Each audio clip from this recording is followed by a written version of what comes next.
오늘은 출애굽기 14장에 있는 말씀을 가지고 하나님의 구원을 바라보자. 우리 같이 한번 읽으시기 바랍니다. 하나님의 구원을 바라보라. 하나님께서 어떻게 역사하시는지 그 하나님의 구원을 바라볼 수 있기를 축복합니다.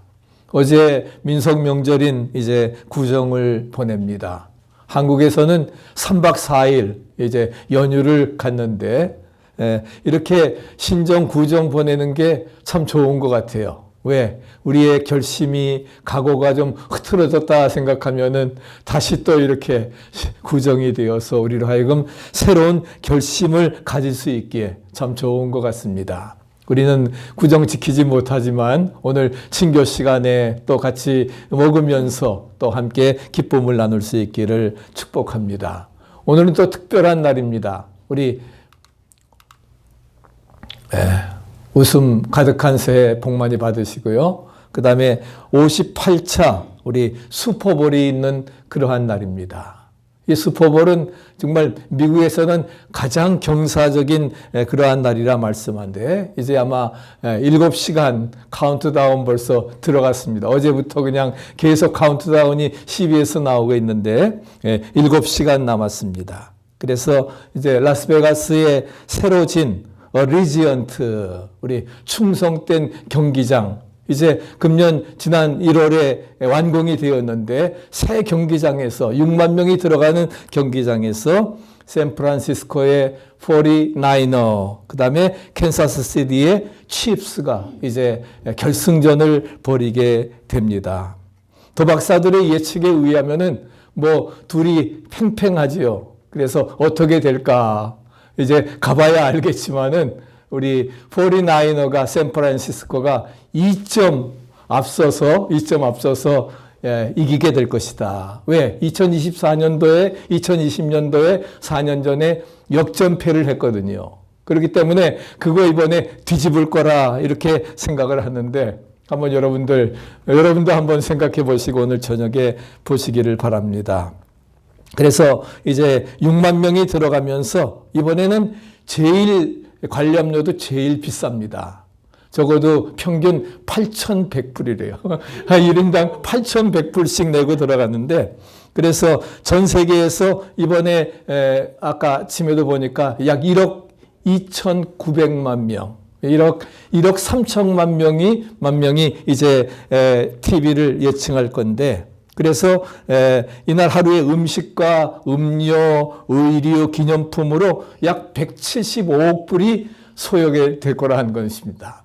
아마 저와 여러분도 또 얼마 또 쓰겠지요. 그렇게 포함해가지고 175억이 오늘 밤에 아주 소비되어진다는 것입니다. 그리고 50개의 그 광고 회사가 경쟁하는데 이 슈퍼볼 선데이에는 제일 광고료가 비쌉니다. 30초 광고에 700만 불이래. 700. 야, 그거 그 돈 내고 무슨 그 광고를 할까? 근데 50개 경쟁에 아마 제가 보기엔 현대도 들어갈 거고, 그 다음에 BMW, 그 다음에 도요타, 그 다음에 어제 보니까 어떤 펩시, 뭐 이제 여러 가지 들어갈 건데 한번 어떻게 기가 막히게 광고 하나 관청하시기를 바랍니다.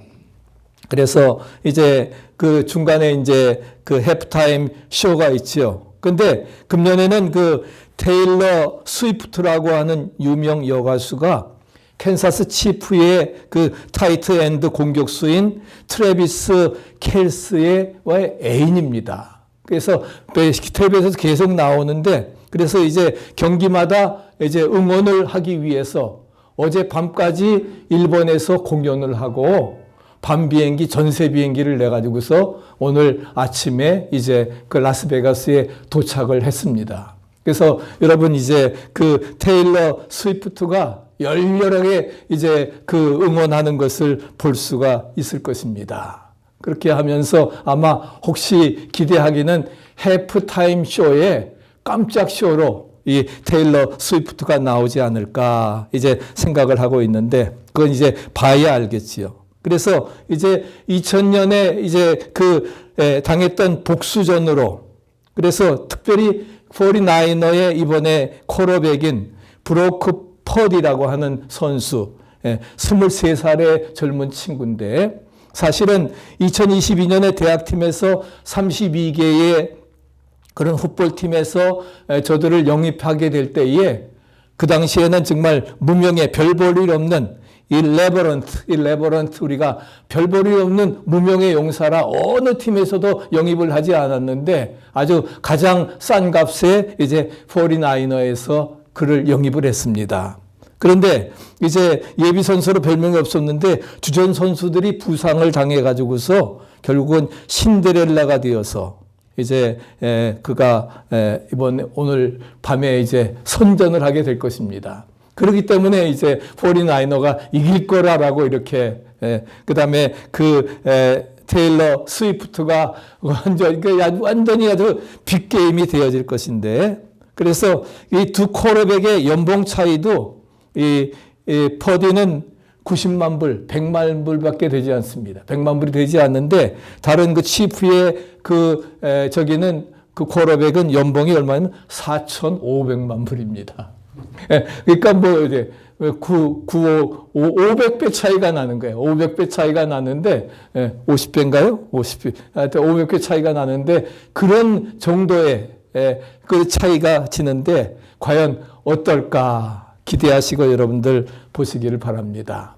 서론이 너무 길었는데 이제 오늘 주신 말씀을 기억하면서 정말 하나님께서 그 역전의 역사를 이루어 나갔던 오늘 출애굽 사건, 홍해를 가르는 그러한 사건이 오늘 우리 말씀과 함께 이루어질 수 있게 되기를 간절히 바랍니다. 출애굽기 40장 말씀인데 특별히 40장 중에서 14장에 있는 말씀이 어떻게 보면 출애굽의 클라이맥스라고 볼 수가 있습니다. 하나님께서 400년 동안 이스라엘 백성들을 430년 이제 포로 생활을 하게 하셨지요. 그리고서는 이제 모세를 통해서 가나안 땅으로 인도하십니다. 근데 하나님께서 이스라엘을 인도하실 때에 쉬운 지중해 길로 블레셋으로 가는 해안길로 이렇게 지중해를 통해서 가게 되면은 일주일 내지 열흘이면 갈 수 있는 길입니다. 근데 그 길을 40년 동안을 가게 하셨어요. 그 쉬운 길을 포기하시고 험난한 길로 이렇게 광야에서 40년 동안 살면서 1세대들 다 죽게 만드시고 2세대만이 들어갈 수 있었던 여호수아와 갈렙과 2세대만이 들어갈 수 있었던 것을 찾아볼 수가 있습니다. 10가지 재앙을 통해서 모세가 무조건 항복을 하고 놓아주었지만은 이스라엘 백성들이 지중해 길로 가지 아니하고 이렇게 남쪽으로 광야길로 돌아간다고 하니까 바로의 마음이 다시 강팍해졌어요. 저 많은 재원을 노예들을 보내면 어떡하나. 그래서 군사를 동원해 가지고서 저들을 다시 추격을 합니다. 추격을 하는데 그래서 오늘 본문의 말씀 보면은 정말 뒤에서는 바로 군대가 쳐들어오고 앞에는 홍해가 앞에 놓여 있고 절대절명의 위기 속에 있습니다. 그런데 이 절대절명의 위기가 이루어진 것이 결코 우연이 아니라 하는 것입니다. 여기에는 하나님의 섭리가 있었던 것입니다. 그 하나님의 섭리가 뭐냐? 그것은 애굽과 바로를 이제 홍해물로 심판하시고 할렐루야 이스라엘 백성을 구원하시기 위한 전적인 하나님의 섭리요 계획이었음을 여러분 믿으시기를 바랍니다. 다윗이 블레셋의 거장 골리앗과 싸움을 정말 너는 칼과 단창으로 오지만 나는 만군의 여호와 이름으로 간다고 하면서 물맷돌로 저를 물리쳤던 것처럼 그렇다면 그는 영웅적인 왕이 되는 기회를 얻지 못했을 것입니다. 다니엘도 뜻을 정해서 정말 죽으면 죽으리라 생각을 하고 동쪽 향을 향해서 예루살렘을 향해서 기도했을 때에 사자굴 속에 들어갔지만 거기에서 건짐받게 되고 모함하던 이들이 죽게 되는 역전의 역사가 이루어졌던 것을 찾아볼 수가 있습니다. 리빙스턴이 아프리카의 정글을 탐험하는 모험과 또 허드슨 테일러가 중국 내륙 지방을 뚫고 들어가는 그런 연합감리교회의 그런 선교사가 모험이 없었다라고 하면은 허드슨 테일러는 평범한 선교사에 불과했을 것입니다. 또 선교가 중국에 전파되지 못했을 것입니다. 그렇지만 저는 정말 그런 벤처 신앙을 가지고 또한 그 모험을 심을 가지고 이루어 나갔기 때문에 결국 아름다운 역사들을 이루어 나갔던 것을 찾아볼 수가 있습니다. 로이드 존 오길비라고 하는 분이 있습니다. 그분이 모험을 무릅쓴 인물들에 대해서 성경에 이제 설명을 하고 있는데 그 설명을 우리 한번 같이 고백해 보시기를 바랍니다. 믿음에는 모험이 따른다. 위험 부담이 없다면 그것은 참된 믿음이 아니다. 기꺼이 모험을 하겠다고 하는 그 마음이 하나님께서 그 사람들에게 요구하신 전부이다. 위험 부담이 크면 클수록 그들에게 주어진 믿음의 능력 또한 위대해진다. 불가능한 것을 시도함으로 모험을 감행했던 사람들은 우리에게는 놀라운 도전이 필요하다는 진리를 발견하였다. 이처럼 그들의 벤처 신앙이 믿음의 창조자여 유지자이신 하나님은 불가능을 가능케 하시는 분이라고 하는 사실을 발견하였던 것이다. 창조자며 섭리자신 온 인류의 아버지가 되시는 그 하나님을 우리가 믿고 벤처 신앙을 가지고 나아갈 때에 우리에게도 뭐예요? 홍해를 가르는 어떤 역경고도 역전시키는 아름다운 역사 이룰 수 있으리라 믿습니다. 또 우리 헬렌 켈러, 삼중고의 인생을 살았던 헬렌 켈러도 이렇게 고백을 합니다. 인생이란 대담하게 나서는 그러한 모험이거나 아니면은 아무것도 아니다. 인생은 뭐예요? 과감한 모험 아니면 뭐예요? 아무것도 아닌 거예요. 둘 중에 하나입니다. 우리가 벤처 신앙을 가지고 모험을 선택할 것이냐 아니면 그냥 그 자리에 주저앉아 버리고 포기할 것이냐, 어떤 것에 따라서 우리가 성공할 수 있고 실패할 수 있게 하는 것이 우리에게 결정되어진다 하는 것입니다. 그는 삼중고의 어려운 인생 가운데서도 정말 소망을 가지고 벤처 믿음을 가지고 나아갔기 때문에 우리는 승리할 수 있었던 것을 찾아볼 수가 있습니다. 미국의 대설교가였던 헨리 비처라고 하는 분은 말하기를 우리는 날마다 2개의 손잡이를 잡고 살아간다고 했습니다. 우리가 손잡이 매일 문 열 때 손잡이 열지요. 하나는 뭐냐? 두려움의 손잡이라 하는 거예요. 또 하나는 뭐예요? 믿음의 손잡이다. 우리가 손잡이를 매일 열고 잡고 살아가는데 어떤 손잡이냐? 두려움의 손잡일 것이냐 아니면 믿음의 손잡이냐, 아침마다 우리는 늘 선택하며 살아갑니다.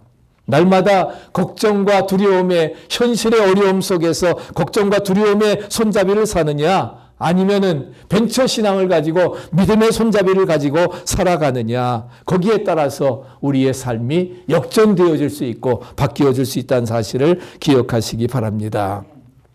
이스라엘 백성들은 수많은 체험을 해왔음에도 불구하고 사건만 타지면은 금세 믿음이 떨어집니다. 이제 광야 생활 40년 살면서도 정말 그 쓴물을 단물로 바꿔주시고 먹을 것이 없는 광야에서도 만나와 메추라기를 40년 동안 정말 먹게 하셨는데 그럼에도 불구하고 조금만 어려우면 다시금 애굽으로 돌아가자 지도자를 원망하고 죽이려고 했습니다. 또 이렇게 보면 뭐예요? 이스라엘의 전차 부대가 이제 추격해 오니까 어떻게 돼요? 우리 왜 개인이 잘 있는 사람들 불러내서 이렇게 죽게 만드느냐, 또 불평하고 원망하고 있는 것입니다.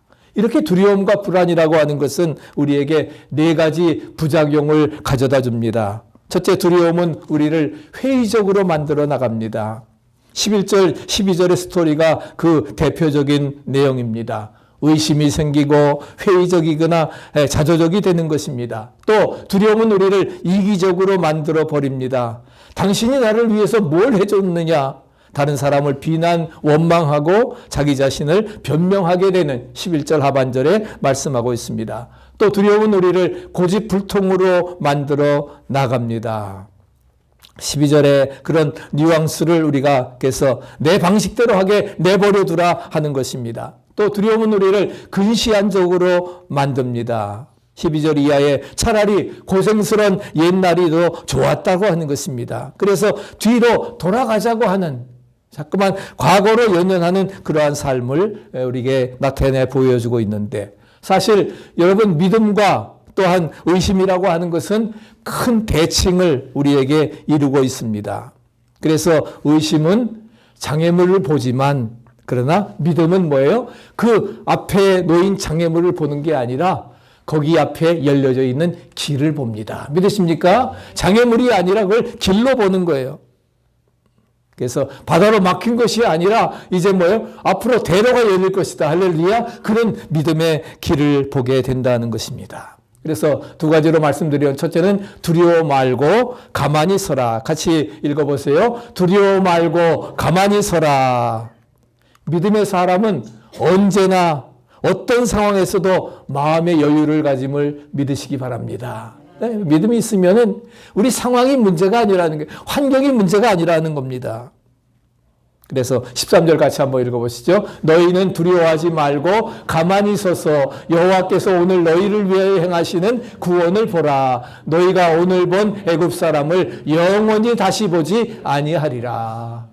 너희가 오늘 본 애굽 사람들, 뒤에서 추격해오는 애굽 병거들, 전차 부대들 다시는 보지 아니하리라. 할렐루야. 하나님께서 정말 그렇게 다시 보지 아니하리라 하신 말씀처럼 그렇게 이루어 주신 줄로 믿습니다. 이것이 하나님의 섭리예요.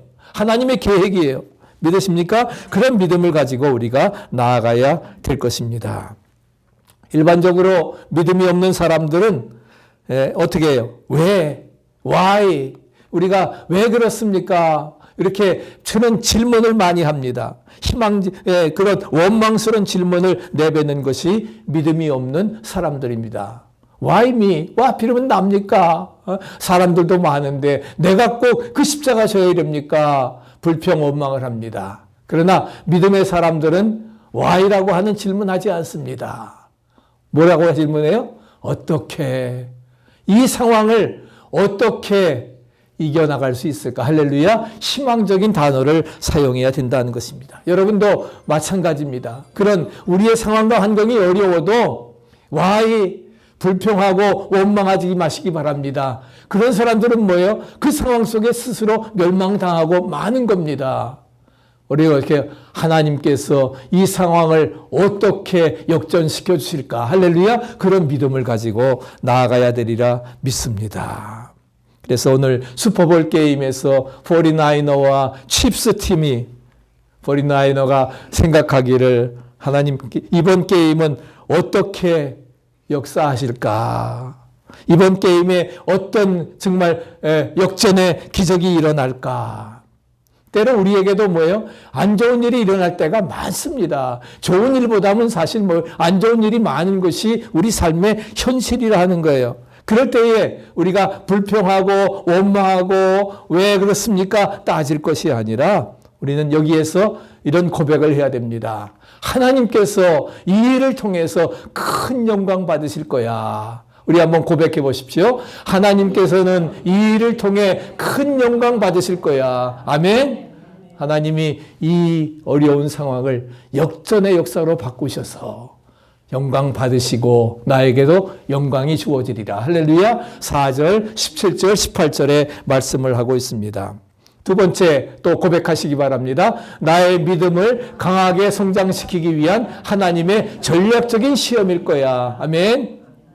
내 믿음을 이 어려움을 통해서 연단시켜 주시고 믿음을 강하게 성장시키기 위한 하나님의 뭐예요? 전략적인 시험이라는 거 믿습니까? 네, 그런 믿음 가지고 오늘 나오신 분들은 정말 축복받으셨습니다. 아멘. 정말 구정의 새로운 더블의 축복이 우리에게 임할 수 있게 되리라 믿습니다. 아멘. 그런 믿음을 가지고 나아가야 될 것입니다. 그렇기 때문에 우리는 뭐예요? 어떻게 해야 돼요? 상황이 어렵고 급할수록 잠잠히 하나님의 뜻을 내다보는 여유를 가져야 된다는 거예요. 두려워 말고 가만히 서서 하나님 왜 이러한 상황이 그러나 이것을 내가 어떻게 이겨나갈까요? 우리가 하나님의 뜻을 바라보면서 섭리를 기억하면서 이겨나가야 될 것입니다. 그래서 유명한 인간의 위기야말로 하나님의 기회다. Man's extremity is God's opportunity. Man's extremity. 인간의 위기가 하나님의 기회다. 위기, 기회. 위기해. 위기는 위기가 아니라 뭐예요? 하나님의 기회입니다. 믿으십니까? 예, 우리가 정말 그 어려운 상황이 뭐예요? 축복의 전환의 시작이라는 것 믿습니까? 위기가 기회가 되어진다는 것을 우리는 기억해 나가야 될 것입니다. 그래서 오늘 베드로전서 5장 7절 같이 읽어보시죠. 너희 염려를 다 주께 맡기라. 이는 그가 너희를 돌보심이라. 염려 다 맡기라. 주가 돌보시니 주는 평화 우리의 평화. 염려 다 맡기라. 주가 돌보시니 그는 평화 우리의 평화. 너희의 모든 근심, 염려, 걱정 주님께 다 맡겨버려라. 아멘. 그러면 주님께서 우리의 모든 것 맡겨주시고 우리를 돌보아 주시고 우리를 평안한 길로 인도해 주시리라 믿습니다. 우리 인간들은 태어날 때 유전적으로 두 가지의 두려움을 가지고 태어난대요. 하나는 떨어짐에 대한 두려움이 있고 큰 소리에 대한 두려움이 있다는 겁니다. 그래서 항상 우리가 어떤 일을 당할 때에 그런 것부터 앞서는 것이 유전적인 인자가 있어서 그런 모양이에요. 그렇지만 걱정하지 마세요. 떨어질 나를 붙잡아 주실 리가 있을 것입니다. 큰 소리 어떤 위험이 있다 할지라도 하나님 뭐예요? 보호하시고 인도해 주심을 믿으시기 바랍니다. 그래서 하나님께 다 맡기고 그러면서 하나님은 우리에게 뭐라고 말씀하십니까? 하나님은 우리에게 가만히 있으라 말씀하십니다. 가만히 두려워 말고 가만히 서라. 가만히 서 있으라 하는 것입니다. 14절 말씀 같이 읽어보시죠. 여호와께서 너희를 위하여 싸우시리니 너희는 가만히 있을지니라. 여호와께서 우리를 위해 대신 싸우신다. 믿습니까? 하나님이 대신 싸워주시겠다는 거예요. 너희는 그래서 가만히 뭐예요? 하나님이 싸워주시는 거 구경만 하고 있으라 하는 거예요. 믿고 하나님께 의탁하고 맡겨버리고 하나님께서 싸우시도록. 그래서 불평하지 말고 잠잠하라 하는 것입니다. 그래서 가만히 모든 거 하나님께 맡기고 하나님의 음성을 듣는 우리가 세미한 귀를 기울여서 말씀하시옵소서 정히 듣겠습니다. 겸손히 귀 기울여 하나님의 음성을 들으시기 바랍니다. 그렇기 때문에 기도하는 일이 중요한 거예요.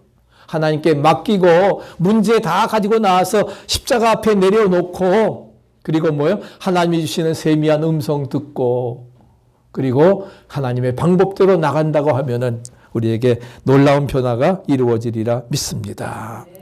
우리에게 왜 두려움이 찾아옵니까? 하나님의 능력보다 앞에 현실을 보기 때문에 그래요. 베드로가 왜 물에 빠졌습니까? 파도를 주님만 바라봐야 되는데 주님 바라보지 아니하고 파도를 바라보니까 빠지는 거예요. 왜 두려워하였느냐? 믿기만 하고 주님만 바라보면은 물이 더 걷는 축복이 이루리라 믿습니다. 마지막 두 번째는 같이 한번 또 같이 고백하시기 바랍니다. 앞으로 나아가게 하라. 앞으로 나가게 하라 말씀하십니다.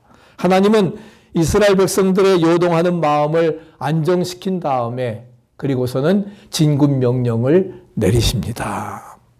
곧바로 진군 명령을 내리시는 거예요. 왜 너 두려워하느냐? 서서 기다려라. 하나님만 의뢰하라 말씀을 하고 그 다음에는 뭐예요? 나가라고 말씀을 진군 명령을 내리십니다.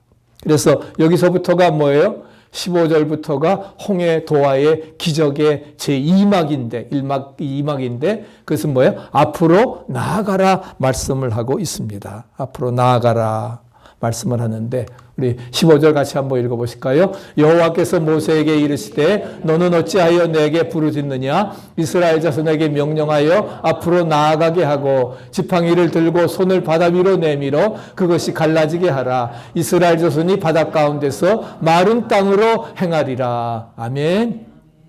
앞으로 나아가게 하고 그 다음에 지팡이를 들고 그것으로 갈라지게 하라. 뭐가 먼저였습니까? 하나님께서 모세가 지팡이를 들어가지고서 뭐예요? 갈라놓은 다음에 나가라 했습니까? 아닙니다. 여기 자세히 본문을 보면은 그래 얼마나 쉬워요. 그냥 먼저 뭐예요? 명령해서 나가라 하는 거예요. 어디로 가라 하는 거예요? 물속으로 들어가라 하는 겁니다. 도우셨나 하나님? 우리 어떻게 하시려고? 어떻게 하시려고? 근데 앞으로 나아가게 하고 그 다음에 지팡이를 들고 바다 위로 손을 내밀어 그것으로 갈라지게 하라. 우리가 무엇이 우선인가? 쉽지 않습니다. 우리는 뭐예요? 갈라지면 하나님 우리에게 주시면 하겠습니다. 그건 누구나 다 합니다. 그건 하나님 뭐예요? 먼저 드리라 하는 거예요. 먼저 하라 하는 거예요. 그러면 주신다 하는 겁니다. 그게 하나님의 원리입니다. 그래서 우리는 때로 뭐예요? 잠잠히 기도해야 될 때가 있습니다.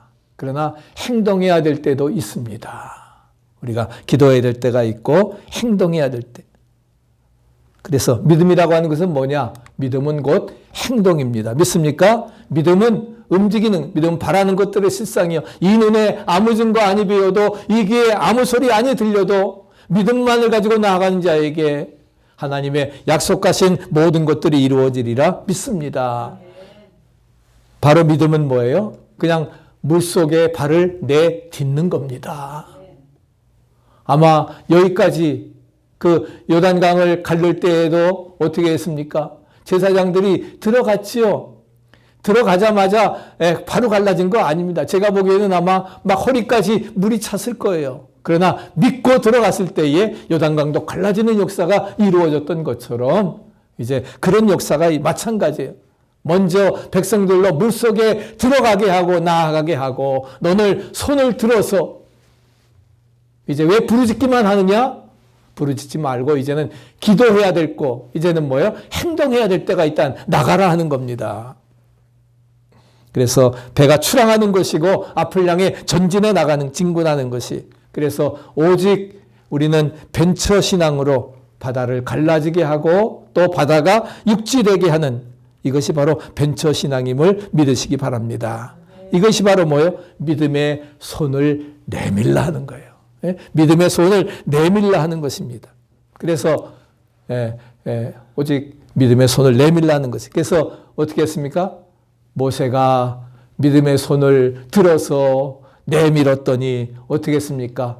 정말 하나님께서 바다를 갈라주시고 홍해 가운데 길을 내주셨음을 믿으시기 바랍니다. 아멘. 그것이 21절의 말씀이에요. 놀라운 역사로 이루어 주셨던 것을 찾아볼 수가 있습니다.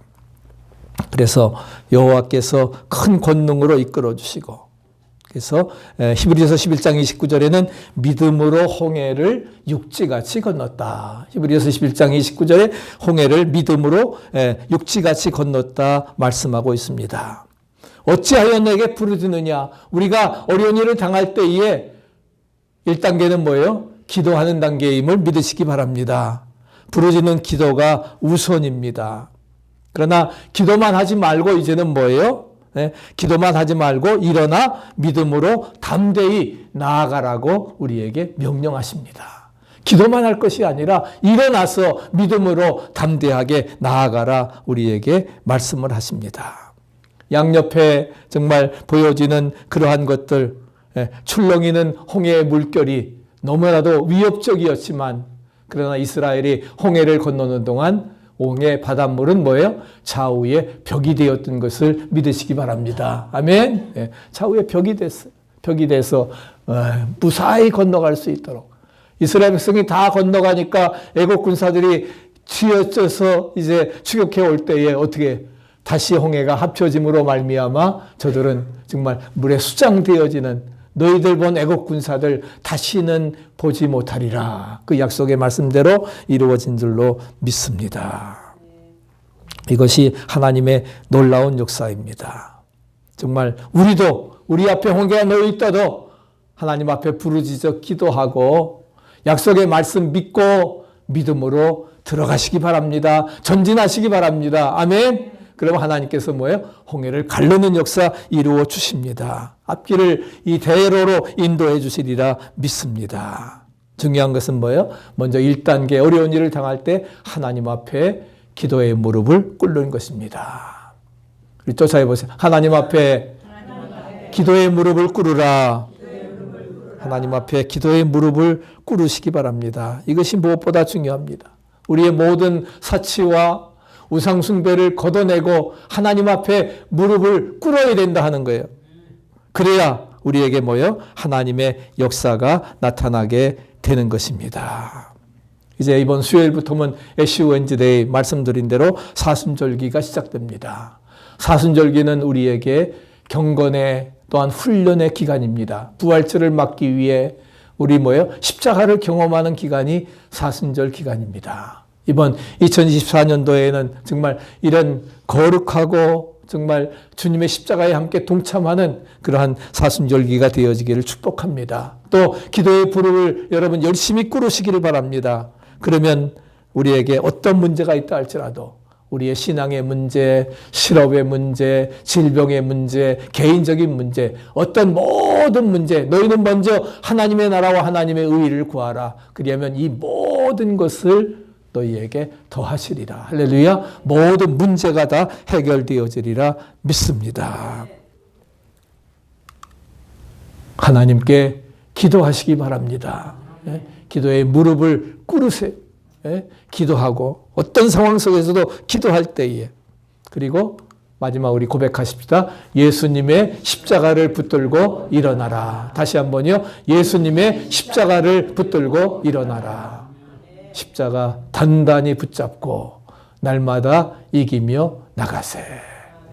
우리 모두 2024년 또 이제 사순절기 맞으면서 은혜 안에 십자가 단단히 붙잡고 승리하는 복된 여러분 되시기를 간절히 축원합니다.